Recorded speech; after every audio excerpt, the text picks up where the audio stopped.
My name is Keith Ellison. I'm your Attorney General here in the state of Minnesota.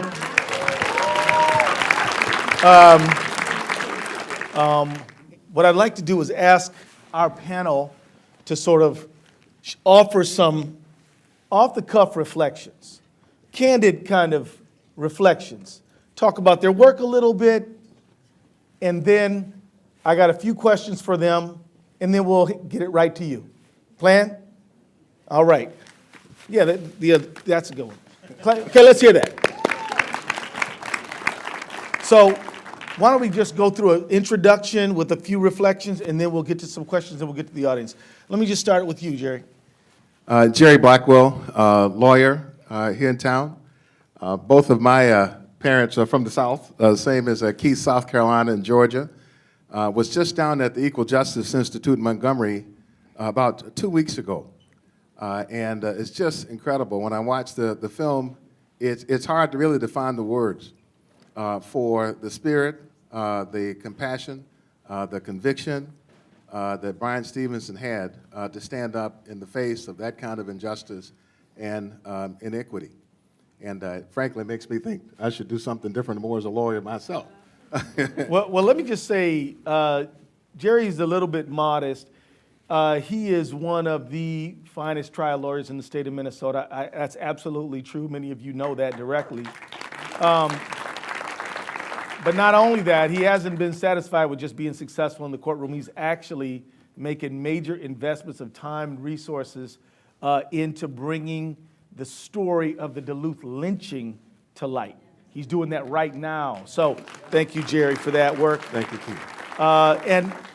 Next, let me introduce Andre Cymone, the great Andre Cymone. Let's hear it up for our own, Minnesota's own, Andre Cymone.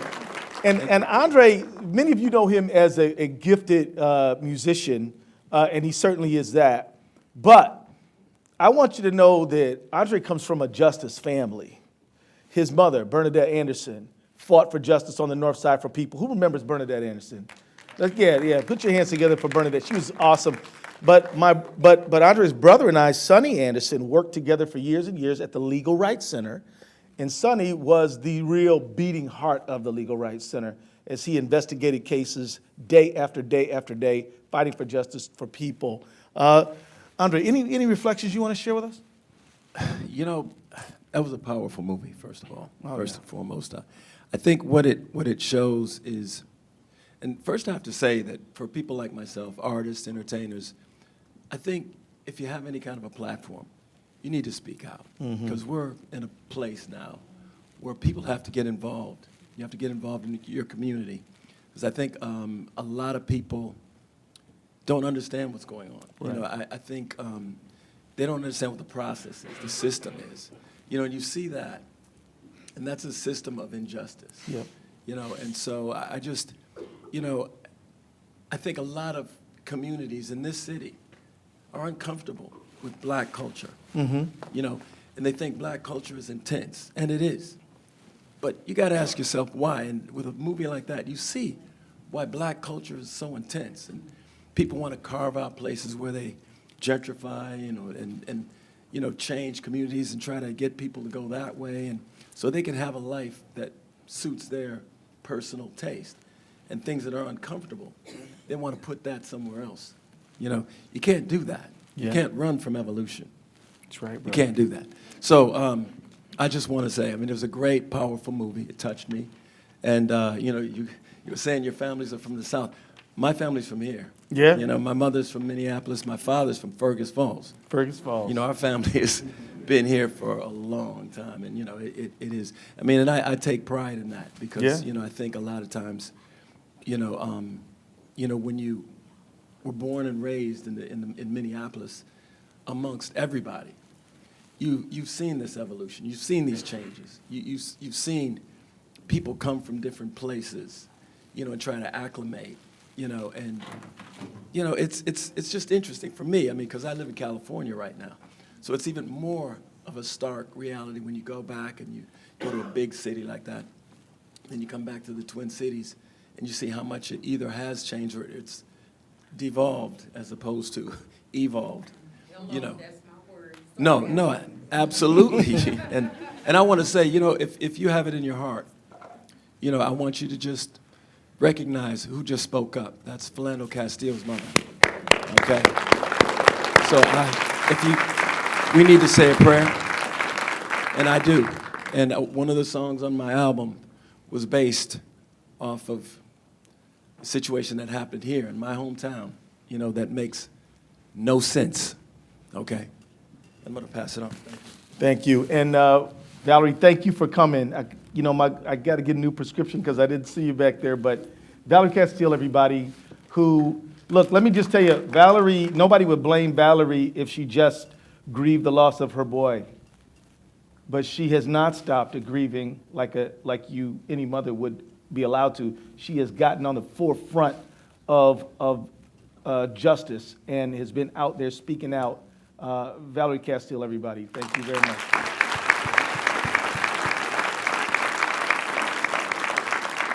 Now we got Rena Moran, Representative Moran, who is always fighting for justice in the state legislature, on the front, and when it comes to foster care, when it comes to criminal justice reform, when it comes to all these matters that affect us so much. Rena, give us a few of your initial impressions. So good evening, everyone. So I moved from the first seat to the third seat, so I'm still trying to recover, right? Because the movie is filled with so much emotions. And from a black mother, you know, the injustices that we see and feel are just so real and so heavy. And so I take that away. I take the way of looking at Johnny D and realizing that there are so many Johnny Ds. That is kind of like our history in America. That is that history, right? And to see it played out and to see all the injustices and unfairness and just to see someone railroaded who has a family, who is a black man, who is a father, who is a husband, it just filled me with so many emotions. And, you know, here we are in 2020, realizing that we still have so much that we must do to ensure that we have justice now. To my sister Valerie Castile, we continue to work on that justice, the justice for Philando, the justice for you, the justice for his family, right? But there are so many places where we have to continue to stand up and be brave, because it's hard, it's emotional, it's tiresome, and we was able to see all of that within that movie. And so we have work to do, and I'll stop there. Thank you, Rena. I got one for you in a little while. Let's hear it for Rena Moran, everyone. Trea, thank you for being here. Thank you for representing Ujamaa Man. Yeah, thank you. Ujamaa Man all over the world. Let's hear it from her. Now, Trea, you got to hold it up for the youth, man. What'd you think about this movie? Like they said, it was very powerful. I would say it definitely put me in a different perspective of like how everything is, because you know I'm still young, you know, and still like understanding everything. I already know like the justice system is not really fit for us. You know, it's always like abided by people not as you know, colorful as us, I guess you could say, or cultural, you know what I mean? So like being able to like see him like continuously fighting for him, it was powerful. Like to me, it's like me fighting for myself, you know, because I see myself in that reflection, you know, and it's something that, you know, you can't just let go so easily. When you fighting for yourself, it's like a never-ending battle. You know, it's always a space for change. And I ain't gonna lie, I was over here crying hard when Herb was up there getting, that was a tough scene, because it's like I want to be in that position where I'm helping for my people as well, and it was really tough to like really see in that perspective, because it's like, you know, I can't really do too much at this time, but like that still fueled me to, you know, I can always help the next person. Like when I get to that point in life, when I make that money, when I make that step, you know, I want to be able to be that person when I'm like, okay, yeah, like I could bring this to light. Yeah. That's right. You were inspired. Yeah. Absolutely. Trea, everybody. So my first question, Andre, is for you. Just Mercy is ultimately a piece of art. It's a work of art. It's a film. And I'm curious about your thoughts as an artist. You know, what is the call for artists today? What should artists, whether they be musicians, screenwriters, filmmakers, I don't know, dancers, rappers, what is the call for the artist in the face of an unjust situation? Understanding that, you know, artists can inspire and provoke action in a way that, quite frankly, politicians never could dream to. What is the call for the artist?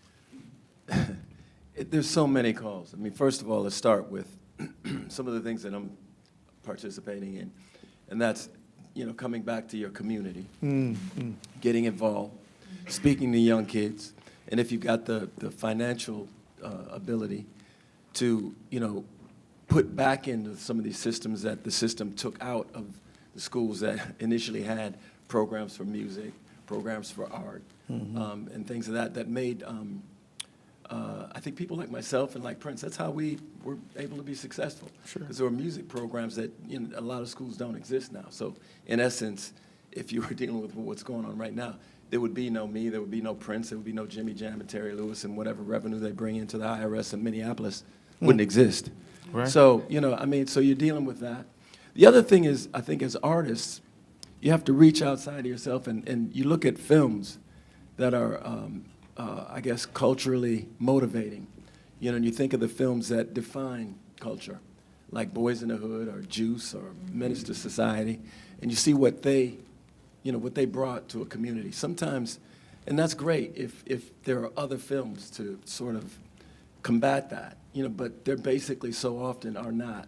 So all young kids have to look forward to, and their heroes and people that they look up to, you know, are unfortunately and paid by companies to go out and, you know, make these movies that put those images out of the community. So my you know, message to artists are, make some Harry Potter films. you know, make Lord of the Rings. Make, you know, if it's fantasy, whatever, or even if it's like the story from my family, coming from Fergus Falls, and understanding, you know, what that entailed. And because every movie doesn't have to be a movie of tragedy. It doesn't have to be a movie of overcoming, you know, these unbelievable odds that we know that we're going to have to do. But making other films, making other things that say other things and that give our kids other heroes, other people to look up to. You know, I mean, you know, I'm a musician. You know, maybe some people look up to me. That's wonderful if they do. And you know, I mean, obviously, you know, I'm being humble because, you know, I'm made aware pretty constantly that people look up to me, and that's a wonderful thing. But it's just not about me. I'm not one of those kind of people. I'm not driven by ego. I could care less. All I know is the last time I heard you up on stage, you were playing Get Up, Stand Up for Your Rights. Where was that at? That was at the Bernie Sanders rally. Thank you. But you also wrote a song about voting. Remember that? You remember you wrote the Vote song? That was a rocking tune right there, man. I updated it. You know? Oh, I can't wait to hear it. Yeah, oh no. Vote. If you don't vote, you don't count. Yeah. If you don't count, you can't complain. That's right. You know, so yeah, no, I think we have to get involved. I've always tried to get, you know, people that do what I do to get involved, you know, because you can't really complain about something if you're not doing what you got to do to make a change. Well, you're leading by example, brother, really. So, Jerry, you know, the Duluth lynching was 100 years ago. Why should we remember in this 100th anniversary this year, this tragic incident? What lessons does it have for us?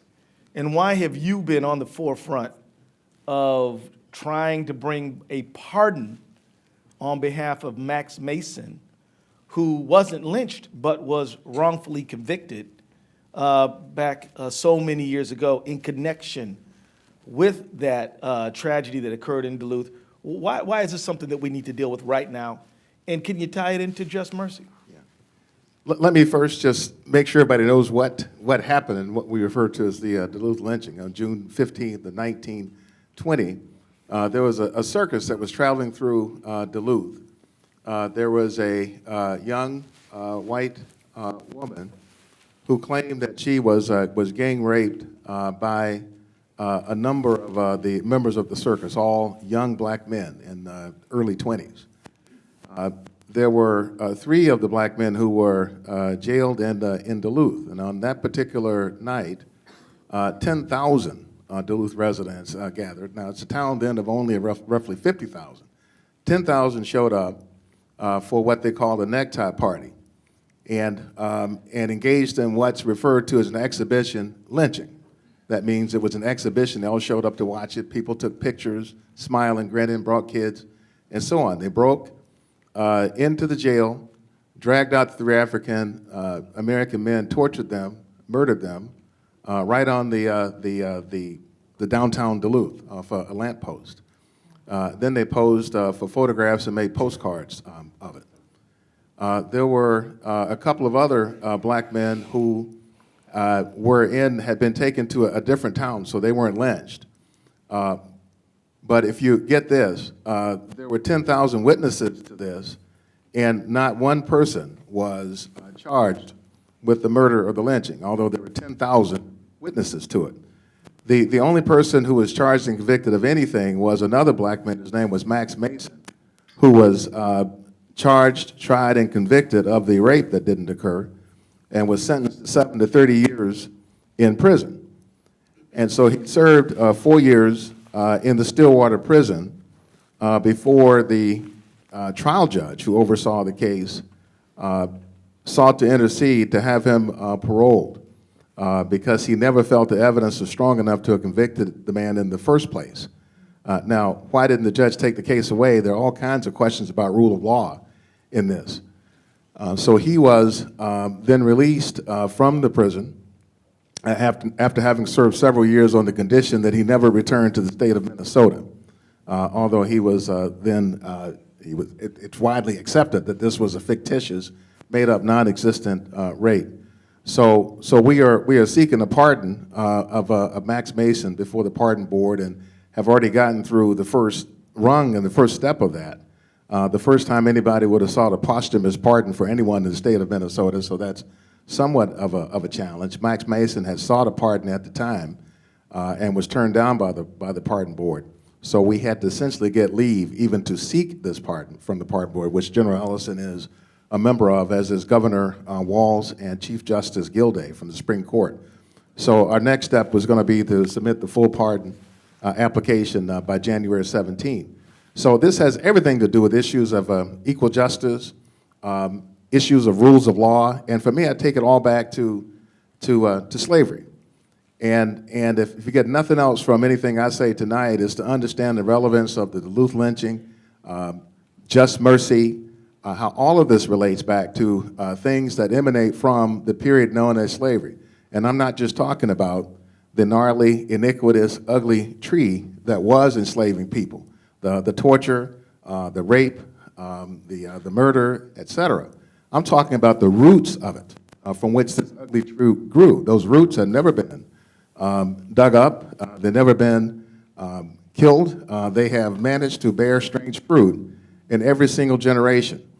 And so I want to talk a little bit about what those iniquitous roots are like when somebody says and asks you the question, what does slavery have to do with me? Mitch McConnell asked some question like that not so long ago. That's right. And so I want you to have an answer kind of for them that's strictly Americana. But first, let me just, a couple of factoids, just kind of putting on your school hats a minute that I just jotted down, that black people in the U.S. are 6.4 times more likely than whites to be incarcerated. They can expect to die. We can expect to die. I can expect to die 3.5 years sooner than a white person.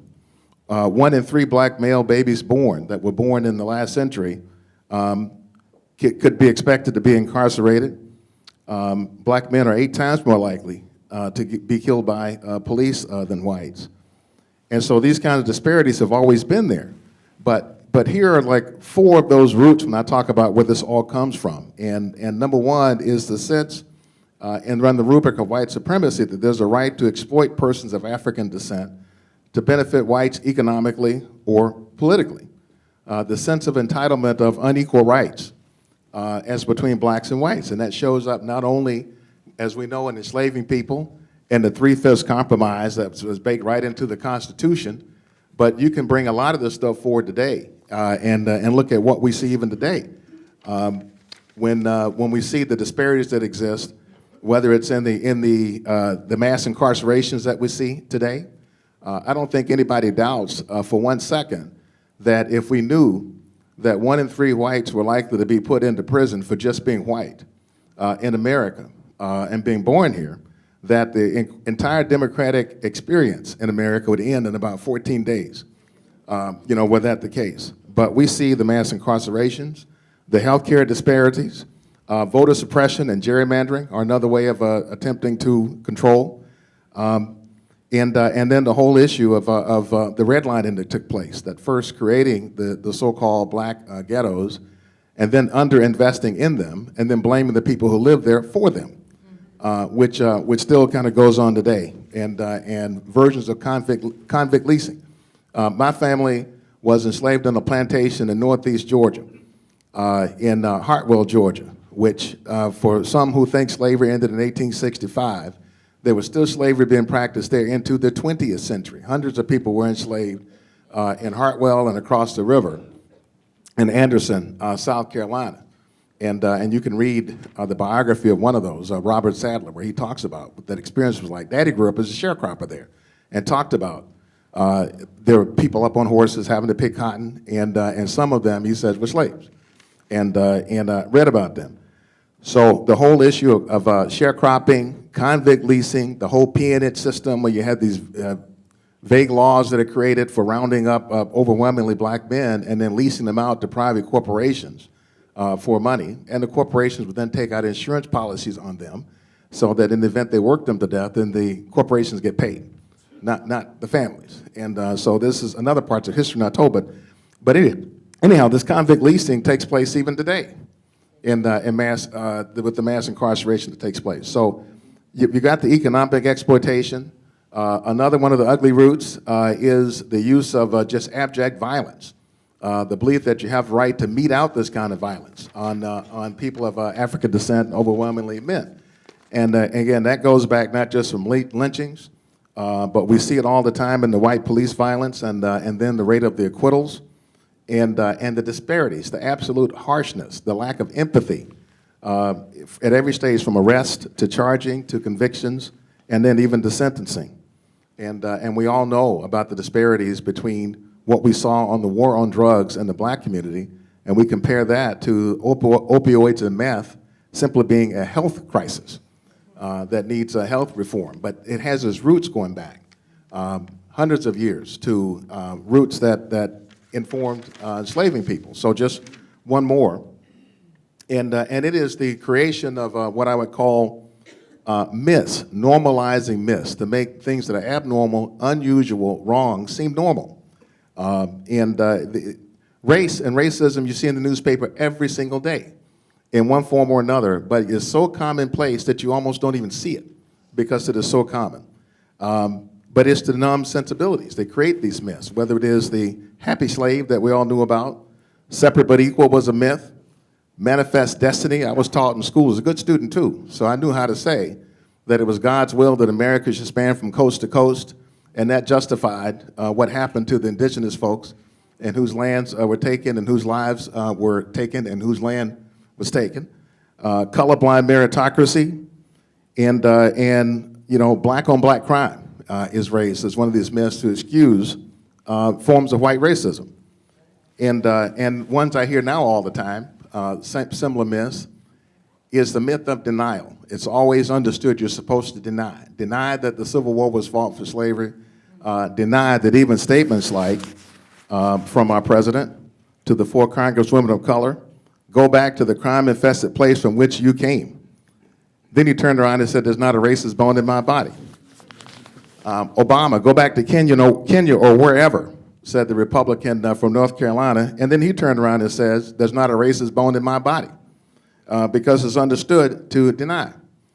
And that's part of the mythifying that takes place, the ideologies that propel and justify and excuse and desensitize around the racism that takes place and that takes lives, and that helps to inform how it is that you can have black robes and what you call white justice, what I call white justice in many instances. So bringing this full circle around to the very simple question you asked. How does all this inform? It is because it is all sort of, to me, the strange fruits from the very same roots. And those roots informed the enslavement of people. Those roots informed the mass violence that took place in Duluth, where 10,000 citizens got together to murder 3 men and then to take one man's life away. Max Mason, by the way, sentenced to 7 to 30 years in prison, was 21 at the time. You know, if he had served 30 years, he had gotten out at 52, but he died at 42, right? That would have been a life sentence for Max Mason. And so we're trying to do justice and do right by him. So to me, these events that happened in the past have everything to do with our current patterns of race relations today. They have to do with understanding how it is people relate one to the other today. You don't really even have to know the history, because the truth of the history is how you relate to each other. And because I learned all kinds of, to me, lies of history, some of which was to me deliberately sort of propaganda that was designed to have me to think a thing about myself, my country, my relationship to it, and I was simply being indoctrinated in certain ways, in ways that was referred to as education. But it really wasn't. If you knew in North Carolina what I learned about the Civil War and various things. So I'll stop with that. Did they call it the War of Northern Aggression? It was the War of Northern Aggression, obviously, and John Brown was the craziest man Oh, yeah. you ever saw. He was going one way and the beard was going the other one, always, because who else would be fighting against enslaving people? So Keith, that... Well, I appreciate that. That was a fulsome answer, my friend. Trey, let me just get Trey in this little conference. So Trey, you know, you're how old are you now? 2019? What? Sorry, man.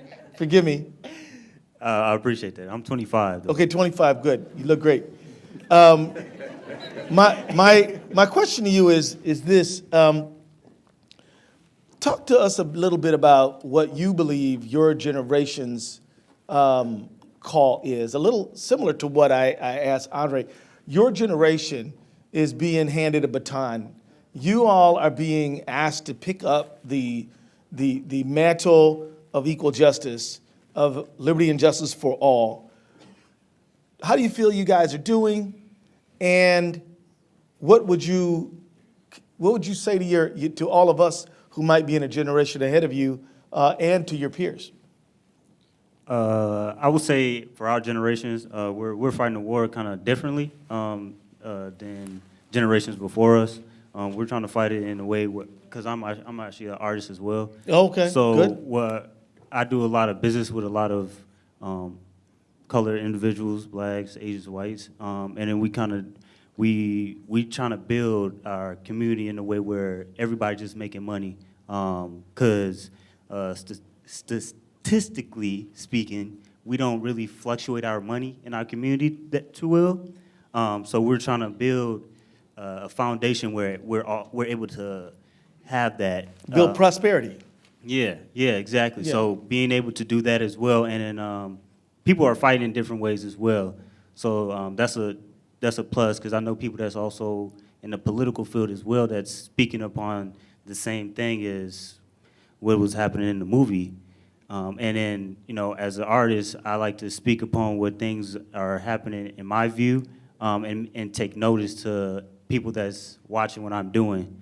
So being able to have that platform, showing what I feel like is important to my people and what's going around in the world, because I mean we have a lot of stuff that we need to get done ourselves as individuals and as a community, because I mean we're behind, not by ourselves, not by choice, but by what happened to us and our ancestors. And like in slavery, you know, we weren't trying to be separate. You know, we was always a unit, you know, since way back then. And I'm starting to see that, because I'm actually from the South too. My parents is from 7th Ward in Louisiana, and my mom is from Marrero, from New Orleans. So I have a different cultural background than it is in Minnesota, and I'm starting to see that unravel here as well, and then really seeing the differences of how everybody like participate with each other and how we really engaging with each other. Like it's all love now, you know. Before it was just like, you know, we have our heads down, we won't really speak, but now it's like everybody have their heads lifted up, and we're moving forward. You know, we want to be able to have something that we leave for our generations. We're not thinking about what's happening the next day. We're thinking about the future 5, 10 years in advance. You know, instead of just waiting for other people to give us something, we're actually out here trying to get it ourselves. Thank you. So, Rena, let's give a hand to Trea, everybody. So, Rena, the legislative session's coming up pretty soon. And is justice on the agenda in this upcoming session? And what advice can you give all of us to be more involved to help shape laws about our state? As a person who's in the state legislature, really effective legislator, a committee chair, what advice do you have for us about how to get involved and make a difference? So, so let me just share with you a little bit about me. So I am in my 5th term in the House of Representatives, right? Which means I'm going into my 10th year this year, yay. Times go so fast. I'm also the chair of Health and Human Service Policy Committee. But for many years, I was also the only black legislator in a body of 134 legislators. All right, I said only, all right? I was elected in 2010 as the first African American to represent St. Paul in the legislature in 2010. And before I go any further, I just want to recognize my county commissioner over there, Tony Carter, and her husband, Melvin Carter. Is that good? And so I mention all that because history is important, right? And my journey to the House of Representatives is a journey. I am also a mother of 7. I have 4 black sons, right, and 3 daughters. And I mention that because I was born and raised on the south side of Chicago. That's right, clap there. And in 2000, I came here to the state of Minnesota. And I came here for many different reasons, mostly to Minnesota, because when I'm from Chicago, you know, we really don't think about cold weather in Minnesota, right? But I had heard that the state of Minnesota had one of the best educational systems. And that was important to me, right? That was important. And so I came here, didn't make really good decision or think it through really, really good, was homeless for 4 months before I found housing in St. Paul. 5 years later, I was buying a home in the same community in St. Paul, in the Rondo community that I first came to. And what I found and what came with that, through that journey of coming from Chicago homeless to Minnesota, not knowing any of the culture or the history of Minnesota, was that I was raised in a community where community was important. I was raised in a community where we was connected to each other. I was raised in a community where family was important and is important. And that is what I brought here to a state that I knew nothing about, was connecting to other people, connecting to your neighbor. You know, I did not want to be the only one to raise my 7 kids or my 4 black sons. I wanted it to be okay if someone saw my children doing something, that they would be okay to knock on my door and say to me, Miss Rena, I see Javon doing so-and-so. That's the kind of community that I was raised up in, where we took care of each other. And I think today, that is still so important, because life is not just about me and yourself. It's about being connected to other people, because injustices are still real today in the 21st century. And the only way we can connect to those injustices is by being connected to other people and to create a movement where we are looking for justice, where we are looking for fairness, where we are looking for equity. We're just looking for a little equity and justice and fairness. And so when I was a resident in St. Paul, and I bought my home, and I saw when the light rail came through, so this is my part of activism, right? And knowing that the light rail is coming through, and I thought to myself, I just bought a home that I believe that I can afford in the community that I love, and I am going to be taxed out of my home because redevelopment is happening. And what I found from being in that community and what I found from being in the Rondo community, that the Rondo community has so much in common with the community that I grew up with. But some reason when I came to Minnesota, I connected with the reasoning that the injustices that happened with the Rondo community by the state coming in and taking that community, you know, Through the freeway. through the freeway, you know, they built 94 right through the black community, right? And when I came in 2000, the community people were still upset about that. And what I learned is that they said that I would never allow anything to happen in my community without being at the table, bringing solutions to the table about what my community is going to look like. Because injustices are real. Fairness is not always happening. And we have to be ready and prepared to collectively do this work together.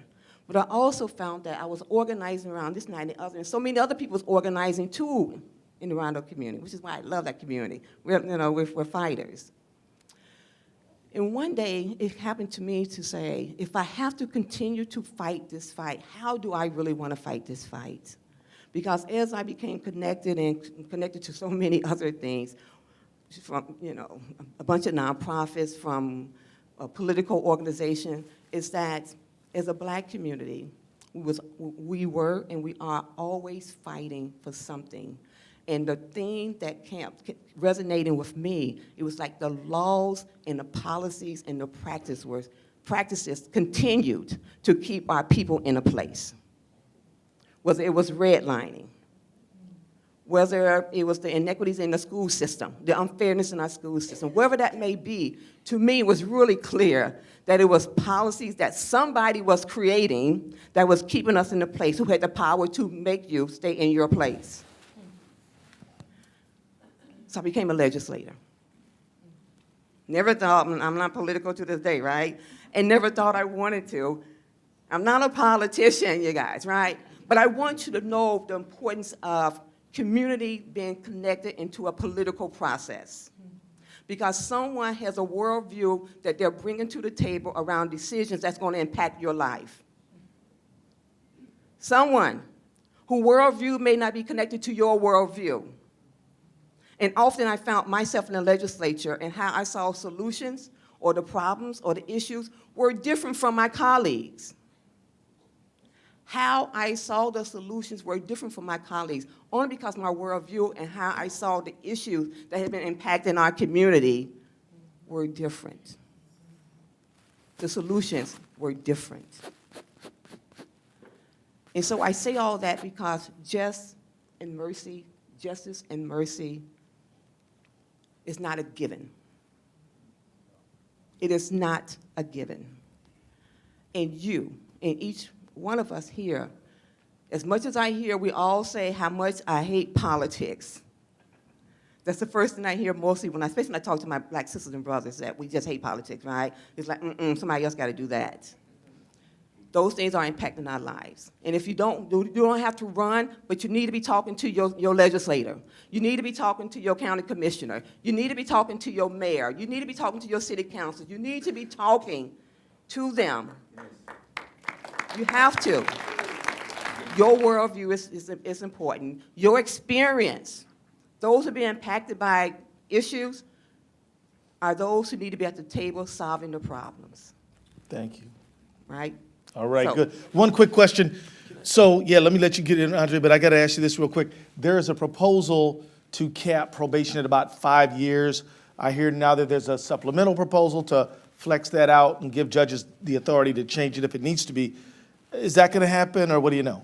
So that's the sentencing guideline. The legislature created a sentencing commission, right? And that part of their work was to look at probation caps. I believe we're going to bring that up in 2020. The legislative session starts on February the 11th. It is my hope that, I think the commission has to pass that. Yeah. It seems like the community showed up in numbers. That is power and powerful.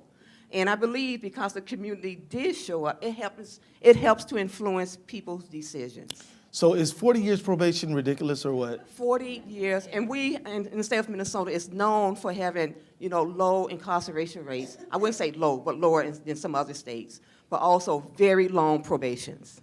And so we're looking at they're looking at a 5-year cap for probation, regardless. So That's the hope that. Thank you. it Andre, let's happens. let Andre get a word in, then we'll go take a few questions from you, then we'll wrap it up. All right, I was just going to say one thing to touch on what everybody's kind of been saying. Yeah. And that's, I think, really to effectuate the kind of change that has to happen, we have to find something that a common connection. And I think what that is right now in this country, we live in a contract culture, which means these contracts are all around the country that basically make money off Americans without hiring Americans, okay? And so there's a lot going on that people should be made aware of, especially with people who are involved with political, with the political system. People need to understand what that means, because that's what's changing. That connection will bring people together, because it's not about black, white, any other color. It's like, this is happening to this country, period. It's making money off Americans without paying Americans. If that makes sense, that's crazy. And people should understand what that means. Thank you for bringing that up. That's That's all I'm saying. important. Yes. So let me just tell you, we got time for a few questions from everybody. I'm looking for a hand. Ms. Castile, I saw you first. You know I got something to say. I'm bringing the mic. Oh, okay. Yeah, I talk loud enough. Y'all can hear me. Y'all know who I am. Since we're on the subject of incarceration and things like that, and Bryan Stevenson being an attorney, I want to know if anything, what is being done with Ramsey County and Hennepin County's public, oh, Lord have mercy, I be eating the thing. Oh. Well, I wanted to know, as far as Hennepin County and Ramsey County Public Defender's Office, what are you guys doing as far as trying to restructure the engagement between the client and the public defender? Because, the public defenders are referred to as public pretenders. They pretend to care about you, and they pretend to fight for you, but they really don't, because they're being paid by the state. So they don't give all, because they're looking at a sheet of paper that says, okay, you've been arrested for this, that, and the third, and just basically think you're guilty. You're already guilty, but you got to prove your innocence. But I just want to put it on the record of how they're treating Mary Mariotti. She is a supervisor for the Public Defender's Office in Hennepin County. But we just need to get our public defenders to really defend the people they're defending, because they're just saying, okay, you were represented, but you weren't represented in the manner that you would be if you were a paying client. So I just want to know, are you guys retraining the public defenders where there is a human connection, where you know that this is a person, he has a life, he has a family, and he may not be guilty. But if you go in and you have represent this person, of course he's going to be convicted. But I just want to know, are they doing anything to try to retrain the public defenders to actually care about you and want to, do the best that they can? Thank you. Right. Let me just say to everybody, Commissioner of Corrections Paul Snell is here with us tonight, so please give him a hand. Thank you for being here, Commissioner. And so so as a person up here who used to be a public defender, I'll just say that, as a person who's been a state and federal public defender, I really have to tell you, I don't think that the public defenders, any problems are due to the public defenders being paid by the state. I think where the problem comes in is that you got more cases than you can really handle. You're not paid as much as the prosecutors are. In fact, a lot of public defenders end up having to apply for jobs at the prosecutor's office because they're paid at the same year level significantly more. And so if you want to work in the area of criminal justice, you probably aren't going to be getting paid as much as your prosecutor counterpart who's the same number of years out of law school as you are. And so I won't say that public defenders don't care. I know some awesome public defenders. I also know some people who got way more cases than they could possibly handle and really do need, we need to put more money in the public defense system so that we can lower the caseload and give people the ability to really invest in the cases that they have. And I'm speaking only on my opinion right now. This is just me. I'm not speaking for the Attorney General's office, just myself. I think Mary Moriarty, I've known her for 30 years. She has tremendous amount of integrity, works very hard, does great work training people, and has spoken out against racial injustice, has spoken out against injustice towards undocumented people, and has spoken out for pay parity between public defenders and prosecutors. And there's some people who believe that she's in trouble because she did speak out on those issues. So she's trying to do a good thing, and I need somebody to prove to me that she's not in trouble for trying to do the right thing. So I'll leave that right there. Anybody else want to touch that issue, or should we go to another person? Yes, sir, Sergeant Carter. Now, you used to be Melvin Carter Jr., now you're Melvin Carter III's dad.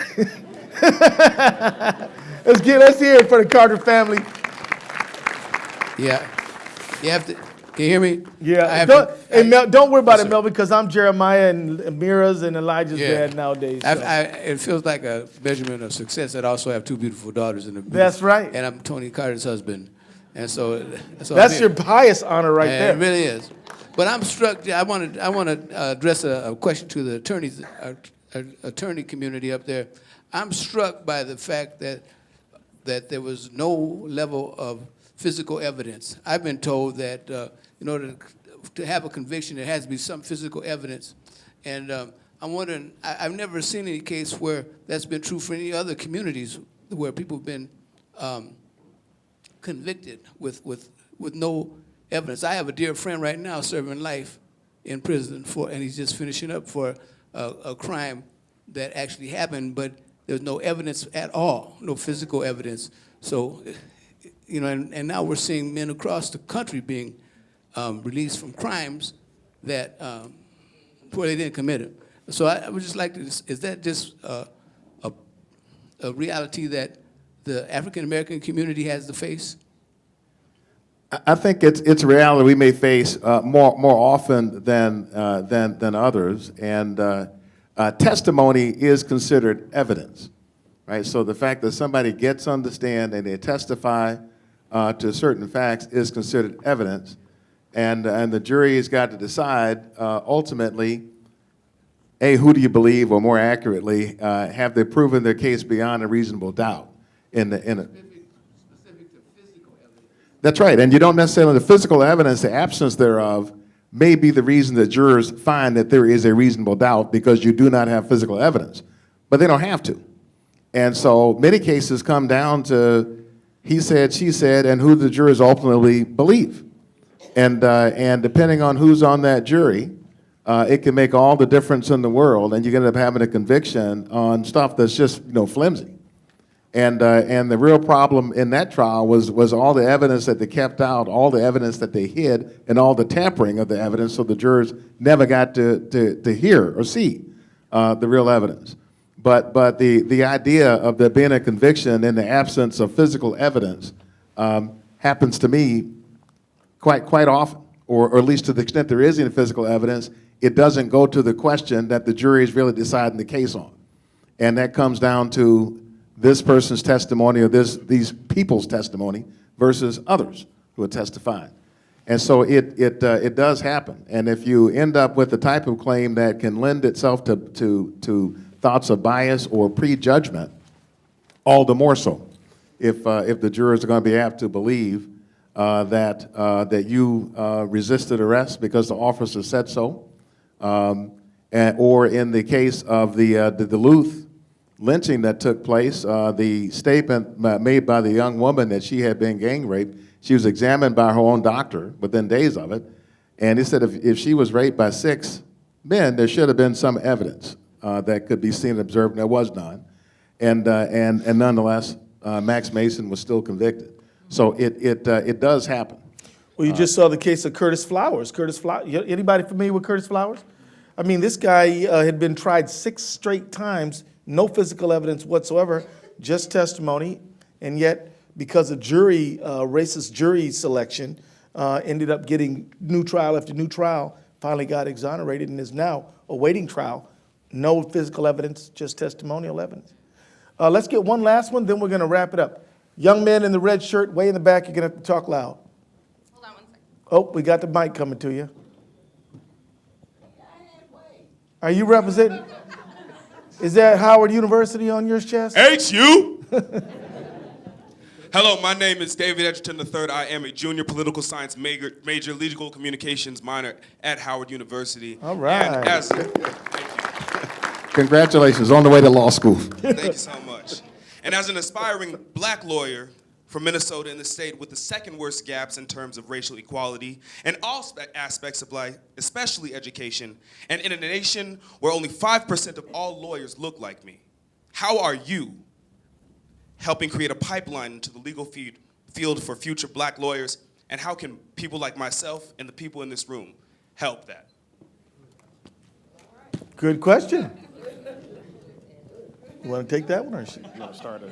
Yeah. So let me just tell you, we're always looking for sharp young lawyers at the Attorney General's office. I've been there a year, and about half of the people I've hired have been from communities of color, including African American communities. So we're hiring people. We have an internship program for minority students. We're fighting on the front line every day to make sure that we get that pipeline in.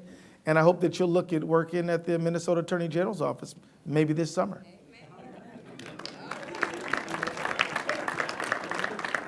Or at least get in the game. And I'm in private practice, and you see very few lawyers that look like you or me in private practice at all, much less representing Fortune 500 companies as a go-to trial lawyer. I mean, if I see 5 anywhere else around the whole country, that's it. And almost never in the courtroom do I see a lawyer at the other table who looks like me anywhere. And I try cases all over the place, from LA to Seattle, a lot more places than here. He's pretty good at it. You know, so I pull it off. And so I'm always trying to encourage, trying to inspire, trying to get young brothers like yourself kind of get your mind, even starting in high school, that it isn't just about necessarily being a star athlete, although that's cool, but how many of those really make it, right?